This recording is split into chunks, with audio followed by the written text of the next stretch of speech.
تو عبادت میں فائدہ نہیں ہے۔ تو پہلے حلال حرام کا ذکر کیا، حلال اور حرام کو پہچانو، حرام سے اپنے کو بچاؤ، پھر عبادت کرو۔ اب یہ عبادات بہت ہیں، عبادات میں سب سے اہم عبادت شعائر اللہ میں سب سے بڑا شعائر اللہ، شعائر اللہ شعیرہ لفظ سے وہ ماخوذ ہے، شعیرہ کا جمع ہے۔ شعیرہ کہتے ہیں ہر وہ چیز کسی مذہب کی علامت ہو، ایک مذہب کی پہچان ہو، کسی مذہب کی نشانی ہو، اس کو شاعر کہتے ہیں۔ تو شعائر اللہ میں مسجد بھی داخل ہے، نماز بھی ہے، روزہ بھی ہے، حج بھی ہے، زکوٰۃ بھی ہے، سارے احکام شعائر اللہ میں ہیں۔ لیکن شعائر اللہ میں سب سے بڑا نماز ہے، ایمان کے بعد نماز کا درجہ ہے۔ تو عبادات میں دیکھو زکوٰۃ، روزہ اور حج سے نماز بہت اہم ہے، تو نماز کا ذکر ہے، کیونکہ نماز موقوف ہے طہارت پر، تو طہارت پہلی ذکر ہے۔ کتابوں میں بھی نماز سے پہلی وضو کا ذکر کرتے ہیں سارے محدثین، اور اسی طرح فقہاء نماز سے پہلی وضو کا ذکر کرتے ہیں، نجاسات سے اپنے کو پاک کرنے کا ذکر کرتے ہیں کہ نجاست سے پاک ہو تب نماز ہوتی ہے۔ اگر نجاست ایک صغرا کہتے ہیں، ایک کبرا کہتے ہیں، حیض نفاس کی بیماری عورتوں میں ہوتی ہے، جنبی ہونا جنابت عام مردوں میں، عورتوں میں اس کو وہ کہتے ہیں نجاست کبرا کی بڑی، اور نجاست صغرا بے وضو ہونا، کسی وجہ سے مثال کے طور پر چھوٹا بڑا پیشاب کیا، یا خون نکلا، پیپ نکلا، ہوا نکلی، سویا، دیوانہ ہوا، بے ہوش ہوا، تو وضو ٹوٹ جاتا ہے، تو وضو بنانا ہے، تو وہ طہارت صغرا۔ تو نماز موقوف ہے طہارت پر، اور طہارت کیا ہے؟ چھوٹا حدث بڑا حدث سے پاک ہو جاؤ، تو پہلے وضو کا ذکر ہے۔ ابھی وضو میں اعضاء دھوتے ہیں، پیشاب کیا اعضاء نجس ہوتے ہیں، تو ابھی پیشاب کرنے سے کیا پیشاب چہرے پر لگتا ہے، منہ میں جاتا ہے، ناک میں جاتا ہے، ہاتھوں میں یا پاؤں پر پیشاب نہیں لگتا ہے، لیکن وضو بنانے کا حکم ہوا، اس کو نجاست حکمی کہتے ہیں۔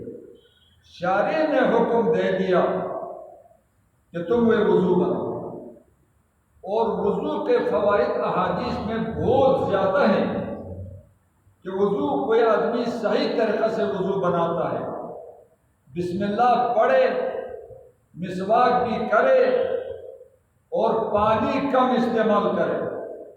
پانی اگر زیادہ استعمال کرتا ہے، اگرچہ دریا کے کنارے پر بیٹھا ہے، پانی زیادہ استعمال کرتا ہے تو یہ اسراف ہے، وہ حرام کا مرتکب ہوتا ہے، حرام کام کرتا ہے، تو وضو کے ثواب سے محروم ہے، وہ حرام میں مبتلا ہوا، وضو کا ثواب، غسل کا ثواب اس کو نہیں ہوتا ہے۔ تو بسم اللہ بھی پڑھے، مسواک بھی کرے، پانی کم استعمال کرے، اور ہر عضو 3 دفعہ دھوئے، اور باتیں نہ کرے دنیاوی، تو پھر وضو سے وہ حدیث میں آتا ہے چھوٹے گناہوں سے پاک ہوگا۔ جب وضو بناتا ہے، وضو میں اب دیکھو 4 فرائض ہیں، 4 فرائض: ہاتھ چہرہ دھونا، کوہنیوں کے ساتھ ہاتھ دھونا، سر کا مسح اور پاؤں دھونا، باقی بدن دھونے کا حکم نہیں ہے، پنڈلیاں دھونے کا فرض نہیں ہے، ران ہو، پیٹ ہو، کمر ہو، یہ اوپر بازو ہو، کندھے ہیں، یہ گردن ہے، یہ دھونے کا حکم نہیں ہے۔ 4 اعضاء دھونے کی وجہ یہ بتاتے ہیں، وضو بنانے سے گناہ معاف ہوتا ہے، اور انسان کے اکثر گناہ جو ہیں ان اعضاء سے ہوتا ہے۔ سب سے پہلے جو گناہ ہوتے ہیں وہ زبان سے ہوتے ہیں۔ یہ زبان رسول اللہ صلی اللہ علیہ وسلم فرماتے تھے، ملاک الدین، دین پر عمل کرنے کا دار و مدار اس پر ہے، اس پر کنٹرول کرو۔ یہ چھوٹی سے زبان ہے، یہ اس سے کافر بھی بنتا ہے، اس سے مسلمان بھی بنتا ہے، بیہودہ باتیں کرتا ہے، غیبت بھی، جھوٹ بھی، قسم بھی، گالیاں بھی، شرک بھی، یا غوث اعظم یا پنجتن پاک، شرک بھی اس زبان سے۔ تو گناہ بہت ہوتے ہیں زبان سے۔ تو سب سے پہلے چونکہ ہاتھ دھونے کا حکم ہے، مسواک اور اس کے بعد ہاتھ دھوتے ہیں۔ کیوں دھوتے ہیں؟ ہاتھ پر غالباً گرد و غبار زیادہ ہوتا ہے، دھو لیا، ابھی سب سے پہلے کلی ہے۔ کیوں کلی ہے؟ زبان سے گناہ بہت ہوتے ہیں۔ یہ زبان ایک صحابی نے عرض کیا، یا رسول اللہ، زبان کی باتوں کی وجہ سے بھی ہماری پکڑ ہوتی ہے، جو باتیں ہم کرتے ہیں۔ رسول اللہ صلی اللہ علیہ وسلم نے فرمایا، لوگوں کو عمدہ کر کے دوزخ میں ڈالنے والی چیزیں یہ باتیں ہیں نا، ان باتوں کی وجہ سے عمدہ ہو کر دوزخ میں جاتا ہے۔ اس لیے رسول اللہ بار بار فرماتے ہیں، خاموشی اختیار کرو یا اچھی باتیں کرو۔ اچھی بات ہے تو کرو، دین کی بات کرو، خیر خواہی کی بات کرو، یا خاموش بیٹھو، خاموشی زیادہ اختیار کرو۔ تو زبان سے گناہ ہوتے ہیں، تو سب سے پہلے کلی کا حکم، کلی کرو۔ غسل میں فرض ہے، وضو میں سنت ہے۔ پھر ناک میں پانی ڈالتے ہیں۔ ناک میں شافعی مذہب میں ناک اور منہ میں اکٹھے ڈالتے ہیں، اور حنفی مذہب میں کلی پہلے ہے، ناک میں بعد میں ڈالتے ہیں۔ ناک میں کیوں ڈالتے ہیں؟ انسانوں میں جو تکبر پیدا ہوتا ہے، کسی آدمی میں بھی تکبر ہے، کسی کو کمال پر فخر ہے، کمال کی وجہ سے تکبر کرتا ہے، کوئی عہدہ کی وجہ سے تکبر کرتا ہے، کوئی طاقت کی وجہ سے تکبر کرتا ہے، کوئی مال زیادہ ہے تکبر کرتا ہے، کوئی کہتا ہے میرا نسب اچھا ہے تکبر کرتا ہے۔ حالانکہ عجم میں کوئی نسب نہیں، عجم میں نسب کا کوئی ایک بات نہیں، عرب میں، عجم میں کسب کا اعتبار ہے۔ جس کا کسب بہتر ہے وہ سب سے بہتر ہے، کسب ادنا ہے وہ سب سے ادنا ہے۔ باقی نسب جو ہے وہ پہچان کے لیے، عجموں میں نسب کا وہ نہیں ہے، کف نہیں ہے، برابری ہے۔ کسب جس کا تعلیم و تعلم کا ہو وہ سب سے اچھا ہوتا ہے۔ کسب اچھا ہو تو اچھا ہے، کسب برا ہے تو وہ ادنا ہے، کسب اعلیٰ ہے تو وہ اعلیٰ ہے۔ تو کسی کو نسب پر فخر ہے۔ یہ تکبر کہاں سے پیدا ہوتا ہے؟ مال پر، نسب پر، جمال پر، کمال پر، منصب عہدہ پر جو تکبر کرتے ہیں، تکبر اس ناک میں شیطان پھونکتا ہے۔ جب تک شیطان پھونکتا نہیں ہے تکبر پیدا نہیں ہوتا ہے۔ تو تکبر کا بڑا روڈ، تکبر کا راستہ یہ ناک ہے۔ تو تکبر ایک مہلک بیماری ہے انسان میں۔ متکبر کو اللہ دنیا میں سزا دیتا ہے، کبھی بھی بچتا نہیں ہے، کبھی بھی بچتا نہیں ہے، دنیا میں سزا ملتی ہے۔ تو تکبر کرتا ہے، تکبر شیطان اس ناک میں پھونکتا ہے تو دماغ میں تکبر پیدا ہوتا ہے، تو ناک دھونے کا حکم ہے۔ جب تکبر پیدا ہوا، ابھی وہ تکبر ذہن میں بھی ہے، تو تکبر پیدا ہوا، گناہ کا ارادہ کیا تو ہاتھ استعمال کرتا ہے، ہاتھ سے وہ قریب ہو تو ہاتھ استعمال کرتا ہے، تو ہاتھ دھونے کا بھی حکم ہو۔ اب چونکہ ناک، زبان، ہاتھ دماغ کو قریب ہے، اثر اوپر دماغ میں بھی جاتا ہے، لیکن اکثر سر چھپا ہوتا ہے، تو مسح کا حکم ہے۔ آخر میں جب عزم کیا یہ کام کرنا ہے تو پاؤں سے چل کر جاتا ہے، آخر میں چل کر جاتا ہے، تو آخر میں پاؤں دھوتے ہیں۔ تو ان 4 اعضاء دھونے کی بجائے کلی کرو، اس سے گناہ زیادہ ہوتے ہیں۔ ناک میں پانی ڈالو، تکبر پیدا ہونے کا راستہ یہ ہے، یہاں شیطان پھونکتا ہے تو تکبر کرتا ہے۔ انبیاء علیہ السلام سے بڑے اللہ کی مخلوق میں کوئی نہیں، اور کسی نبی میں تکبر کا ایک شائبہ بھی نہیں، بو بھی نہیں، کیونکہ شیطان مغلوب ہوتا ہے، شیطان پھونک نہیں سکتا ہے، تو وہ تکبر سے پاک۔ ہر نبی میں تواضع، لیکن تواضع بھی کتنا ہوتا ہے؟ سب سے زیادہ تواضع۔ ایک آدمی آیا، وہ ہاتھ پاؤں کا معذور تھا، کانپتے تھے ہاتھ پاؤں، اپنے کو وہ گندگی سے نہیں بچا سکتا تھا، کپڑے بھی جسم بھی۔ جدھر مجلس میں بیٹھے تھے آیا تو اس کے کپڑے اور جسم کو دیکھ کر بدبو آتی تھی، کسی نے اپنے پاس جگہ دینے کے لیے کوئی تیار نہیں ہوا۔ رسول اللہ صلی اللہ علیہ وسلم سمجھا کہ اس کو کوئی جگہ نہیں دیتا ہے، رسول اللہ صلی اللہ علیہ وسلم نے جلدی بلایا اور اس کو اپنے ران مبارک پر بٹھایا۔ تواضع انتہائی، انبیاء علیہ السلام میں وہ تواضع ہوتا ہے، کیونکہ شیطان مغلوب ہے۔ باقی لوگوں میں تکبر پیدا ہوتا ہے، وہ ناک میں شیطان پھونکتا ہے تو تکبر کرتا ہے، ابھی تو ناک دھونے کا، پھر ہاتھ استعمال کرتا ہے اول تو ہاتھ دھونے کا حکم ہے، دماغ پر بھی اثر ہوتا ہے، غلط کاموں کا سوچتا ہے تو مسح کرنے کا حکم ہے، اور ان پاؤں سے چل کر گناہ کی طرف جاتا ہے، اس وجہ سے یہ پاؤں بھی دھونے کا حکم ہے، تاکہ یہ گناہ حدیث میں ہے جب کلی کرتا ہے تو زبان کے چھوٹے گناہ اس پانی کے ساتھ نکلتے ہیں، ناک میں پانی ڈالا تو ناک کے چھوٹے گناہ پانی کے ساتھ نکلتے ہیں، ہاتھ دھویا، ہاتھ کے چھوٹے گناہ پانی کے ساتھ نکل کر جاتے ہیں، سر کا مسح کیا تو کبائر نہیں، چھوٹے گناہوں کا خیال کیا ہے دماغ میں، وہ نکلتے ہیں، پاؤں دھویا تو پاؤں کی انگلیوں سے یا پانی کے آخری قطرے کے ساتھ وہ گناہ نکلتے ہیں۔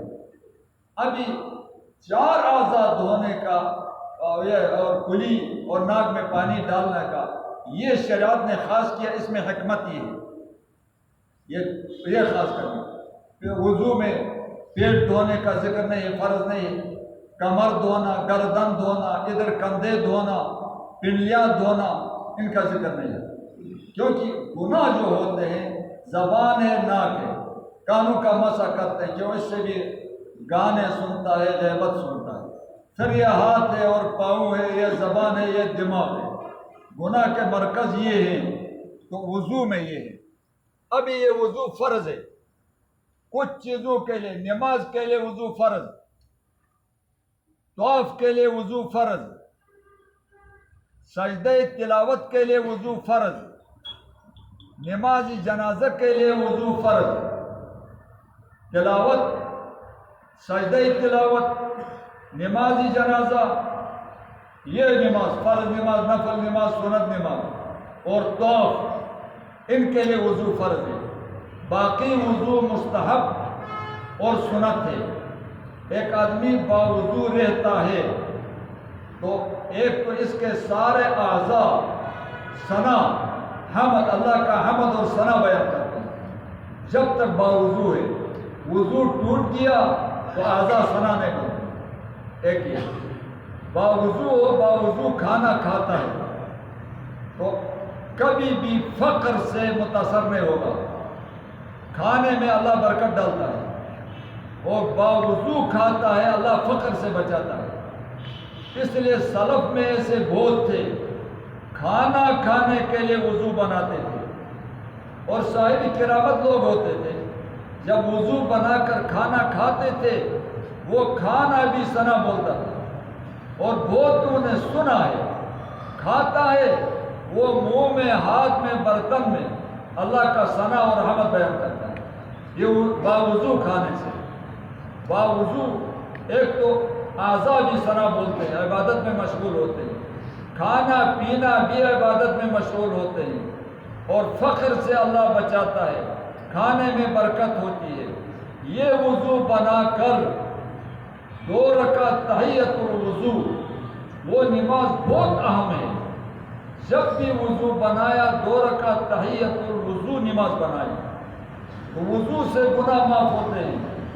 کچھ گناہ رہ گیا اور گناہ کیا ہے وہ تحیت المسجد پڑھ لی، سارے چھوٹے گناہ معاف ہوتے ہیں، بڑے نہیں. بڑے گناہوں کے لیے توبہ کرنا پڑے گا، اور یا حقوق العباد ہیں تو وہ توبہ سے بھی معاف نہیں ہوتے ہیں، ان عباد کو راضی کرنا پڑے گا. چھوٹے گناہ وضو کے اعضاء دھونے سے، کیونکہ ان اعضاء سے گناہ ہوتا ہے، ان کا دھونے کا حکم ہے. اگر بڑے گناہ ہیں توبہ کرو، بڑے گناہ بھی حقوق العباد کے متعلق ہیں تو پھر ان کو راضی کرنا پڑے گا، وہ توبہ سے بھی معاف نہیں ہوتے. حج کرنے سے بھی بندہ کا حق معاف نہیں ہوتا ہے، شہید ہونے سے بھی بندہ کا حق معاف نہیں ہوتا ہے. تو اللہ نے فرمایا ایمان وضو کے فضائل بہت زیادہ ہیں. ایک حدیث میں ہے رسول اللہ صلی اللہ علیہ وسلم نے بلال سے کہا، میں خواب میں جنت میں گیا تو مجھ سے آگے آگے آپ چلتے تھے. بلال آپ کا کون سا عمل ہے جس پر آپ کا اعتماد ہو، امید ہو؟ اس نے کہا میرا کوئی عمل نہیں ہے، اتنی بات ہے جب بھی وضو بناتا ہوں تو اپنے اوپر لازم کیا ہے 2 رکعت تحیت الوضو پڑھنا.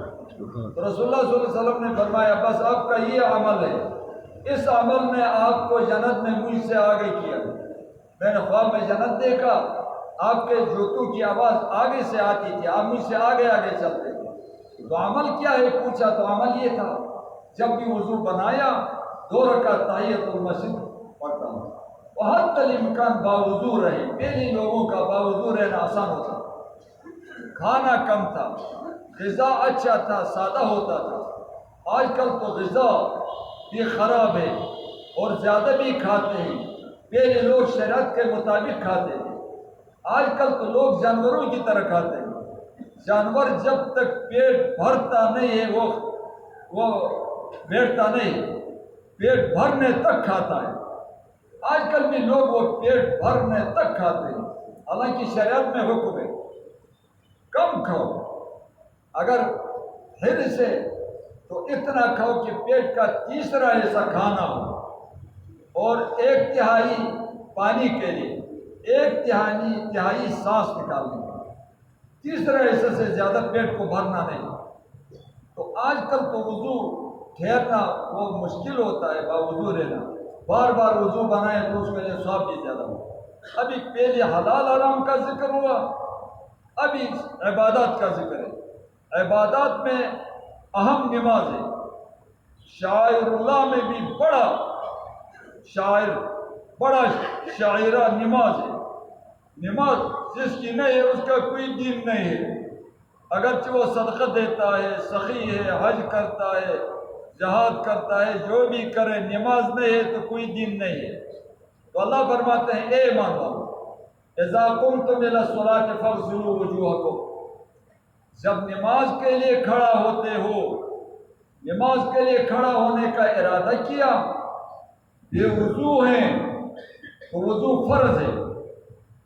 نماز کے لیے کھڑے ہوتے ہیں وضو ہے، پھر بھی وضو بناؤ مستحب ہے، دونوں کو حکم ہے. بے وضو آدمی کے لیے بھی حکم ہے وضو بناؤ، آپ پر فرض ہے، آپ بے وضو ہے. اور جس کا وضو ہے، پہلی کچھ عبادت کی ہے وضو بنا کر، اس کو بھی حکم ہے آپ بھی وضو بنائے، مستحب ہے. کیونکہ وضو کے اوپر وضو یہ نور عالم نور ہے. تو کہا فاغسلوا وجوہکم، چہروں کو دھو لے. کلی چونکہ فرض نہیں، فرائض کا ذکر ہے آیات میں. کلی ناک میں پانی ڈالنا اور کانوں کا مسح، یہ تینوں سنت ہیں. داڑھی کا خلال سنت ہے، انگلیوں کا خلال سنت ہے. تو ان کا ذکر نہیں ہے، صرف فرائض کا ذکر ہے، 4 فرائض کا. چہرہ دھو لے، چہرہ کدھر سے کدھر تک ہے؟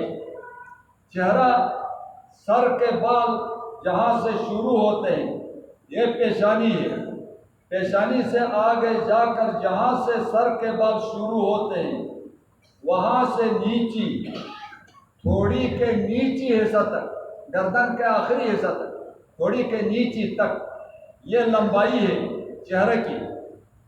اور اس لو سے دوسرے کان کے لو تک یہ چہرے کی چوڑائی ہے، یہ دھونا فرض ہے۔ اس کے اندر آنکھیں بھی ہیں، آنکھوں کے اندر پانی پہنچانا فرض نہیں ہے، لیکن وضو کے وقت آنکھیں سختی سے بند نہیں کرنا ہے، کیونکہ اچانک کوئی باہر کی جگہ خشک رہتی ہے۔ ہونٹ کے اندر منہ ہے، منہ کا دھونا فرض نہیں ہے۔ منہ کتنا ہے یہاں، آپ ہونٹ دونوں آرام سے، زور سے نہیں، آرام سے ہونٹ دونوں چھپائے، طبعی وہ جو حصہ ظاہر ہے وہ دھونا فرض ہے۔ ہونٹ دونوں آرام سے ملایا، جو حصہ اندر ہے اس کا دھونا فرض نہیں۔ چوڑائی اور لمبائی چہرے کا میں نے دکھایا، یہ دھونا فرض ہے۔ کتنی دفعہ دھونا فرض ہے؟ ایک دفعہ دھونا فرض ہے، لیکن شرط یہ کہ ایک بال کے مقدار بھی کوئی جگہ خشک نہ رہے۔ ابھی گنجان داڑھی ہے، ایک دفعہ پانی ڈالا، باقی چہرہ تر ہوا، لیکن گنجان داڑھی کے اندر پانی نہیں گیا، تو کیا وضو ہوگا؟ ہوگا۔ یہ گنجان داڑھی والے کے اوپر سے جب پانی پھیرا، اوپر سے پانی گیا اور ہاتھ پھیرا، فرضیت ادا ہوتی ہے۔ غسل میں نہیں، غسل میں ہر بال کے جڑ تک پانی پہنچانا فرض ہوگا۔ چہرے میں گنجان داڑھی ہو تو اوپر سے پانی ڈالا، اندر نہیں بھی گیا، وضو کے آخر میں ایک چلو پانی لے کر اس طرح خلال، رسول اللہ فرماتے تھے اس طرح خلال کر، وہ سنت ہے۔ اگر اس کو رہ گیا تو پھر بھی وضو ہوگا۔ اب ایک آدمی ایسا ہے، اس کے سر کے بال یہاں سے شروع ہونے کے بجائے ادھر سے شروع، نیچے بال نہیں نکلے، تو فقہ نے لکھا ہے جہاں سے بال شروع ہیں وہاں سے نیچے سب دھونا ہے۔ ایک آدمی کے بال سر کے اوپر سے نہیں ہیں، یہاں سے نکلے، خدا کی مخلوق ہے مختلف ہوتے ہیں، یہاں سے اوپر سب سر کے بال ہیں، وہ کیا کرے؟ اس کی پیشانی کہتے ہیں وہ بھی اس پیشانی جو چوڑائی ہے، پیشانی کے مقدار، اس پر بھی دھونا فرض ہے۔ اگرچہ بال یہاں سے شروع ہیں پھر بھی دھونا فرض ہے، اگرچہ سر کے بال تھوڑے اوپر سے ہیں تو وہاں تک بھی دھونا فرض ہے۔ دوسرے نمبر پر اللہ نے فرمایا دھو لے وَأَيْدِيَكُمْ، ہاتھوں کو دھو لے۔ اب یہ ہاتھ، ید عربی لفظ ہے، عربی زبان میں ید کا اطلاق یہ انگلی سے لے کر بغل تک، کندھے تک، اس پورا حصے کا نام ید ہے۔ ہر ایک کا الگ الگ نام بھی ہے، رسغین کہتے ہیں یہاں اس کو، اور اس کو عضد کہتے ہیں، اور اس کو بھی غالباً عضد کہتے ہیں، یہ الگ الگ نام ہے۔ تو کتنا ہاتھ دھو لیں؟ قرآن میں آیا الی المرافق، علماء سمجھتے ہیں کوہنیوں کے ساتھ، الی مع المرافق، کوہنیوں کے ساتھ دھو لیں۔ اب ایک آدمی ایسا ہے اس کا ہاتھ کوہنی سے اوپر سے کٹا ہوا ہے، دونوں ہاتھ کٹے ہیں، تو ابھی ہاتھ ہے نہیں تو دھونا فرض بھی نہیں، بچ گیا، صرف چہرہ رہ گیا۔ پاؤں دونوں ٹخنوں کے ساتھ کٹ گئے ہیں، فرضت بھی ساتھ، وہ وضو فرض نہیں۔ کچھ حصہ باقی ہے ہاتھ کا، اس کا دھونا فرض ہے۔ پاؤں کا کچھ حصہ باقی ہے تو اس کا دھونا فرض ہے، جو کٹ گیا ہے اس کا دھونا فرض نہیں۔ ہاتھوں کو بھی دھو لے، کوہنیوں کے ساتھ دھو لے۔ کتنا؟ ایک دفعہ، 3 دفعہ دھونا سنت ہے۔ رسول اللہ صلی اللہ علیہ وسلم نے جواز کے لیے ایک دفعہ بھی وضو فرمایا، جواز کے لیے، آسانی کے لیے، امت کے لیے آسانی، 2 دفعہ بھی کبھی پانی ڈالا، 3 دفعہ بھی ڈالا، یہ 3 کامل سنت ہے، 3 دفعہ دھو لے، لیکن پانی کم استعمال کریں۔ اگر پانی زیادہ استعمال کیا تو وہ حرام کا مرتکب ہوتا ہے، وہ اسراف کرتا ہے، اور اسراف کرنے والا شیطان کا بھائی ہوتا ہے۔ تو وضو کے ثواب سے محروم ہے، گناہ لے کر آتا ہے۔ میں دیکھتا ہوں لوگوں کو، کتنے لوگوں کو سمجھائے، دین سے بالکل اجنبی ہیں۔ آخر زمانہ ہے، مسلمان دین سے بالکل اجنبی، جیسا غیر مسلم اجنبی ہے مسلمان بھی۔ یہ ٹوٹی کھولتے ہیں اور کوہنی اس طرح ٹوٹی کے نیچے وہ رکھتے ہیں یا ہاتھ نیچے رکھتے ہیں۔ اللہ کا بندہ، اس وضو کا کیا ثواب ہوگا؟ عذاب، اتنا پانی بھی ضائع، دریا کے کنارے پر بھی ہے تو پانی کم استعمال کریں۔ ایک ایک دفعہ دھونا فرض ہے، ہاتھوں کو، پاؤں کو اور چہرہ کو۔ وَامْسَحُوا بِرُؤُوسِكُمْ، سروں کا مسح کریں۔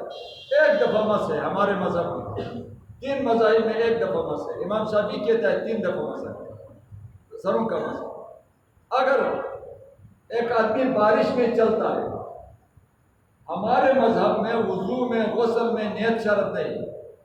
تیز بارش میں چلا، جنوبی آدمی چلا، پورا جسم تر ہو کر پانی ایڑیوں سے نکلا، بے وضو ہے تو وضو بھی ہوا، اگر جنوبی ہے تو غسل بھی ہوا۔ پانی میں گر گیا، کنواں میں گر گیا، حوض میں گر گیا اور سر بھی تر ہوا، وضو بھی ہوا، غسل بھی ہوا، ارادہ کے بغیر، نیت کے بغیر۔ اتنا فرق ہے۔ آپ نے وضو کی نیت کی، وضو پاکی کے لیے وضو بناتا ہوں تو ثواب ہوتا ہے، گناہ معاف ہوتے ہیں۔ پاکی کی نیت نہیں کی، وضو ہوتا ہے، گناہ معاف نہیں ہوتے۔ غسل میں بھی نیت نہیں کی، غسل ہوتا ہے، نیت کی تو گناہ معاف ہوتے ہیں۔ ایک ایک دفعہ دھونا فرض، لیکن ایک بال کے مقدار جگہ خشک ہو تو وضو نہیں ہوتا ہے، غسل بھی نہیں۔ اب یاد رکھیں، سر کا مسح ہمارے حنفی مذہب میں چوتھا حصہ مسح فرض ہے۔ امام مالک اور امام احمد رحمہ اللہ کہتے ہیں پورا سر کا مسح فرض ہے۔ امام شافعی کہتا ہے 3 انگلیوں کے مقدار مسح فرض ہے، بہت کم، بلکہ 1 انگلی رکھا تو اس کے مذہب میں وہ مسح ہوتا ہے۔ فقہاء نے لکھا ہے وہ طریقہ اختیار کرو کہ وہ اختلاف سے خالی ہو۔ فقہاء کے اختلاف سے اپنے کو بچانا مستحب ہے۔ تو بچانا کس طرح؟ ابھی آپ نے شافعی ہے، 3 انگلیوں سے تھوڑا مسح کیا تو امام مالک کے نزدیک وضو نہیں ہوا، امام احمد بن حنبل کے نزدیک اس کا وضو نہیں ہوا، احناف کے نزدیک وضو نہیں ہوا، شوافی کے نزدیک وضو ہوا۔ چوتھا حصہ سر کا مسح کیا تو امام مالک اور امام احمد کے نزدیک اس کا وضو نہیں ہوا، ہمارے مذہب میں ہوا۔ تو اس لیے ہمارا بھی یہ مذہب ہے، پورا سر کا مسح کرنا سنت ہے۔ آپ پورا سر کا مسح کریں، لیکن سر کے مسح کے لیے جدید پانی استعمال کریں۔ آپ کو کوئی مولوی بتائیں گے کہ حنفی مذہب میں ہاتھ تر ہیں، وضو بنا کر ہاتھ تر ہیں، تر ہاتھوں کے ساتھ بھی آپ مسح کر سکتے ہیں، یہ قول ہے ہمارے فقہاء کا، لیکن راجح قول یہ ہے جیسا اور مذاہب میں ہے، سر پر مسح کے لیے نیا پانی لیں اور 1 دفعہ وہ مسح کریں۔ اگر تر ہوا ہے، بارش میں وضو بناتا تھا، سر اوپر سے تر ہوا یا کسی نے پانی پھینکا تر ہوا، بس مسح سے فارغ ہے۔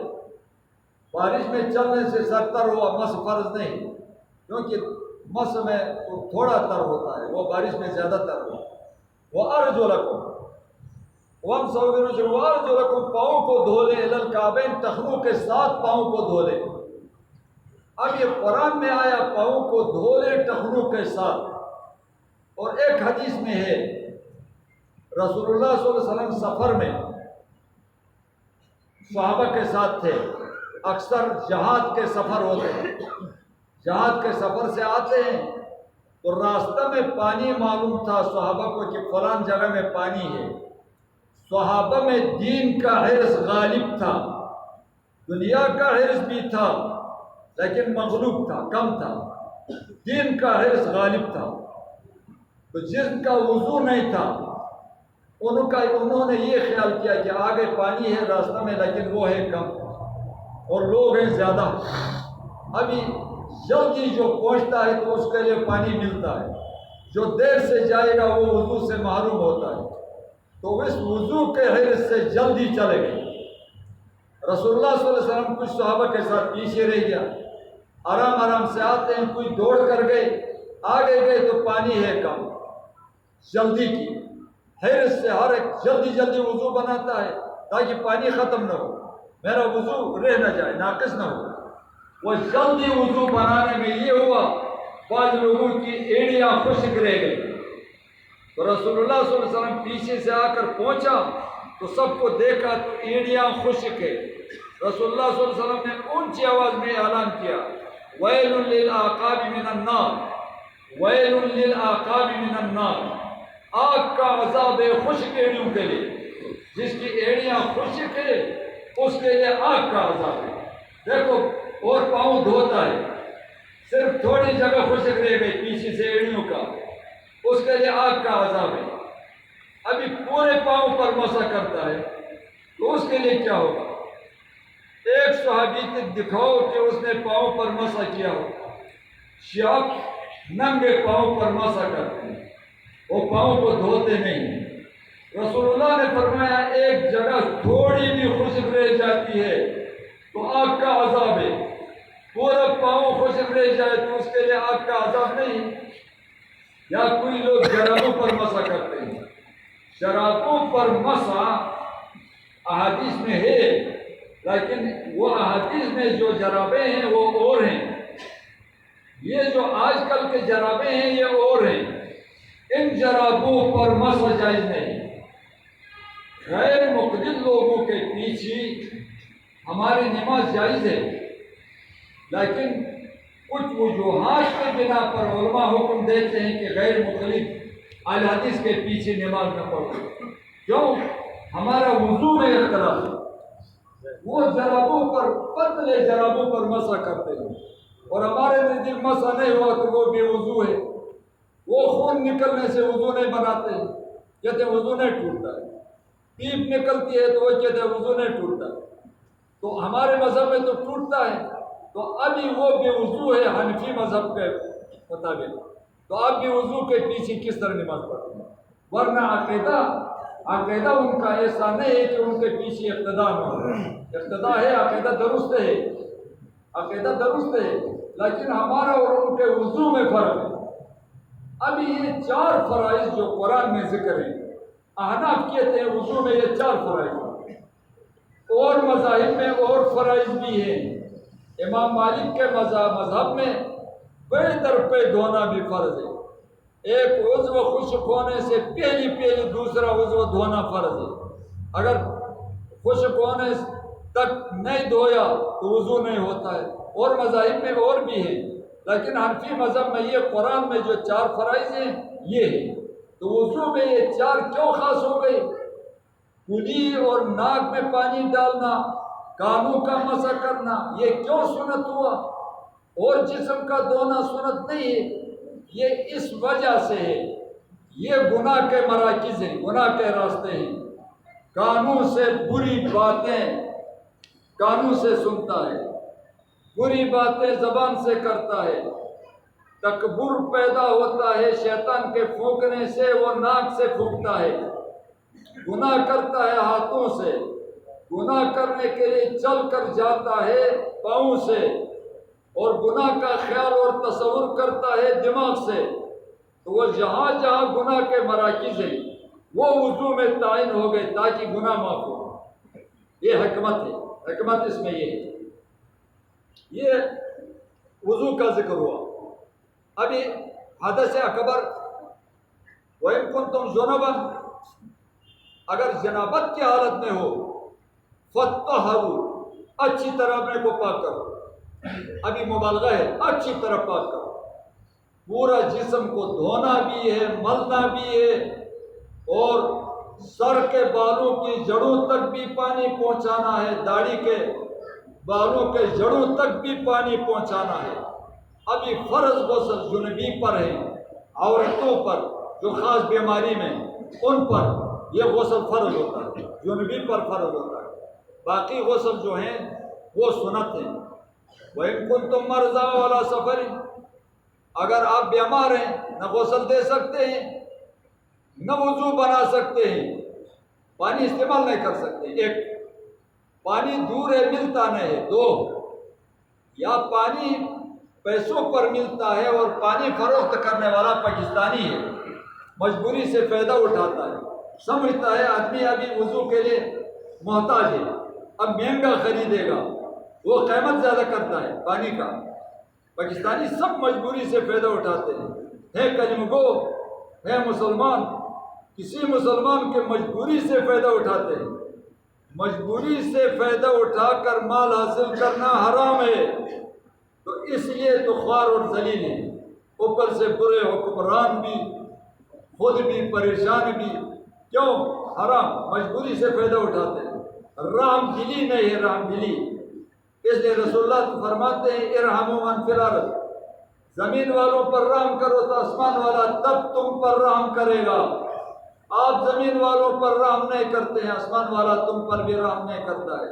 اب پانی ہے نہیں، یا پانی دور ہے یا بیمار ہے، پانی ڈاکٹر نے، صحیح ڈاکٹر، دیندار ڈاکٹر نے کہا ہے پانی نقصان دہ ہے، استعمال نہ کرو، اور یا پانی کی قیمت زیادہ کرتے ہیں لوگ، آپ کے پاس قیمت نہیں ہے یا قیمت ہے لیکن ریٹ سے زیادہ مانگتا ہے۔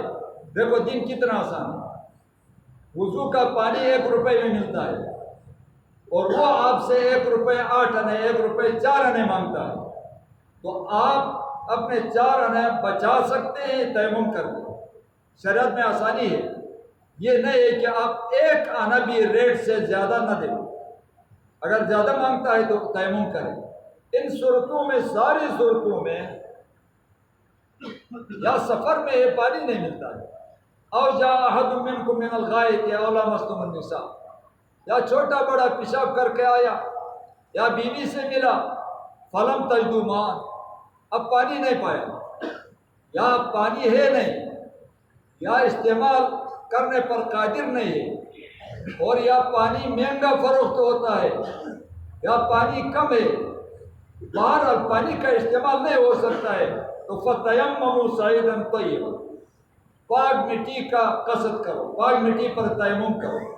اب یہ تیمم یہ عذر کی وجہ سے جنبی بھی کر سکتا ہے، عورتوں پر جو ہے نفاس کا غسل فرض ہوتا ہے، پانی کا استعمال نہیں کر سکتی ہے، وہ بھی تیمم غسل کے لیے کر سکتی ہے، اور بے وضو آدمی بھی تیمم کر سکتا ہے۔